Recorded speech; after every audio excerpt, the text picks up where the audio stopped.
Chapter 1. The Opening.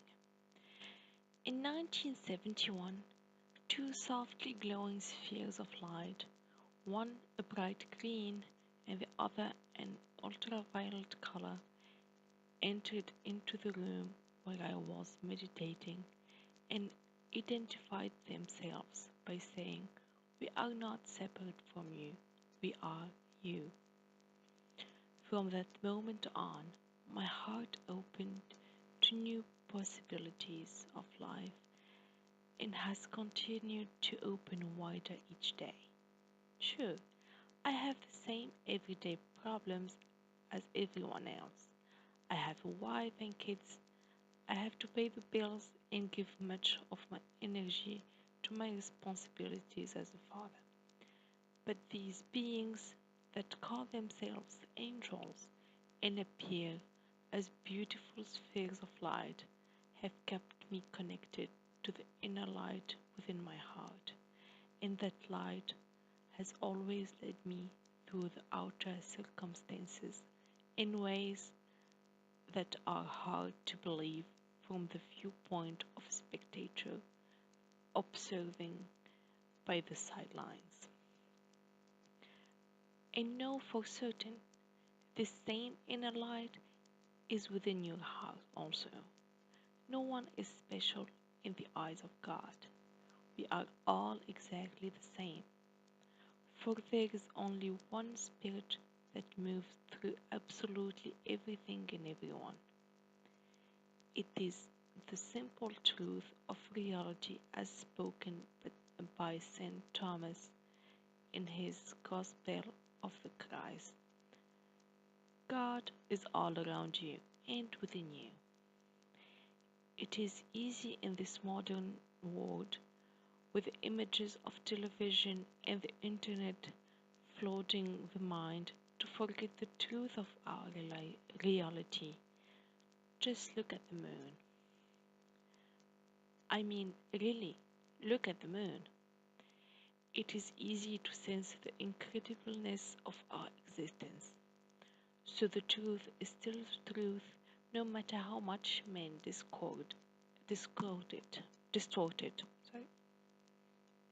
From 1972 until 1994, I studied with these spheres of light a subject that the world has named sacred geometry, which showed me for certain that all of creation was created by a single pattern, the flower of life. This gave me the proof that my mind needed to understand that there is only one consciousness in this one universe. In this indeterminable proof, let my mind surrender to my heart. Finally, life began in a simple way, in what could be called the original way. To let you know a little bit more about myself, I offer the following. I graduated from the University of California at Berkeley with a degree in fine arts and a minor in physics and mathematics. I have studied human consciousness with over 70 spiritual teachers from all over the world and from almost every religion and discipline. My first book, The Ancient Secrets of the Flower of Life, Volume 1, was published in 1998 and Volume 2 in 2000. Within a few short years, these books were in many languages all over the world and on every continent, reaching out to over 100 countries.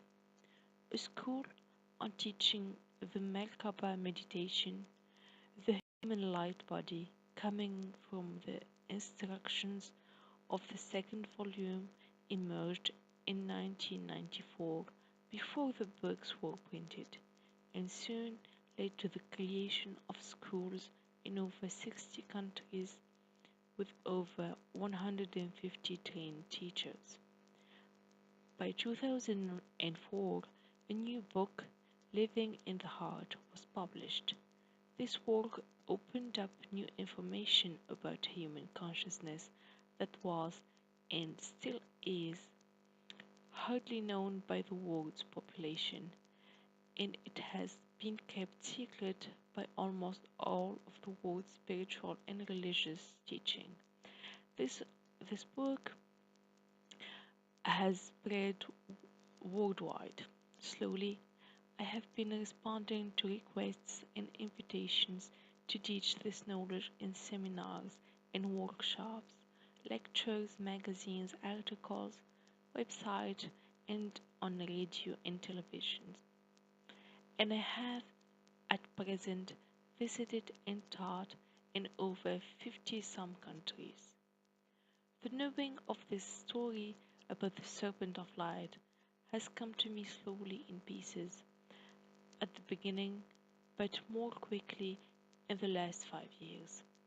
At first, I didn't understand the full significance of what was being presented to me, not until just after the turn of the millennium did I begin to truly understand all that was happening to me and to this energy now called the Serpent of Light, as it was named hundreds of thousands of years ago. In the Orient, it was simultaneously called the Great White Snake. Figure 1, Flower of Life. When you read these stories, stay within your heart, not your mind, for your mind will never understand how people can coordinate themselves over thousands of years and how complex human events can realize themselves without any human planning. But your heart will know. Within your heart is all knowledge and all wisdom. For sure, your heart will know the truth and hopefully will respond.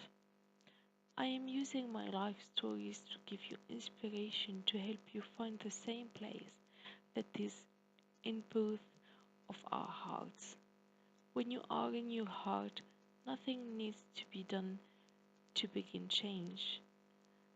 It will happen automatically and with grace. But to reach your heart, as very indigenous tribes I know had told me, you must first remember your Divine Mother. If you remember this first great understanding of all indigenous people on earth, then the inner meaning of what is given within will appear. Your mother is alive and very much conscious, extremely conscious beyond what 21st century industrialized man understands. Earth is not a rock. She has a name and personality in the cosmos. And believe me, she knows your name. And it is her spirit, the spirit of Mother Earth, that is behind each one of these stories. It is she who created these stories that woven within thousands of other stories from other men and women worldwide will surely lead to an entire transformation of humanity. When you finish these stories, you could, how could you know how much your mother loves you? And in gratitude, how could you not offer your services to your mother's needs? Ceremony. And finally, the awesome significance of ceremony. Mankind long ago lived not from the mind but the heart. It was dreaming that created the world. But now it is thinking but now it is thinking that is shaping our way of life. The old way has tremendous power, in that most of us have long forgotten. And as you will see in these stories, it is possible that unless you remember the old way, we may be faced with an imbalance that will not resolve itself until we do. From the day that Adam and Eve were created, taking care of the gardens was their inherent purpose, and as humanity slowly developed over hundreds of thousands of years, this initial purpose has never changed or faltered. Taking care of Mother Earth eventually crystallized into what is now reconsidered as ceremony, recognized as ceremony, and ceremony to all primitive and indigenous culture over the entire world has always been understood to hold the essence of a tribe's responsibilities to their ancestors, of course, in their heart, all the way back to the first man and woman. In my tribe, the Taos, a ceremony was held every year on September 30. A day was given the name San Germo Day. The Taos believed that this ceremony was absolutely necessary to be completed, or the earth would literally spin off of its axis and all would be lost for all people on the planet. People would come from all over the world to watch the Indians climb this incredibly high pole, 100-foot high tree stripped of all its branches and buried in the earth about 8 feet, so that it stood vertical in the way to grow. From hanging ropes, 4 Indians would attempt to climb this pole, and through this ceremony give the earth another year to round the sun. It was a beautiful and dangerous ceremony that pulled people from all over the world to this pure pole.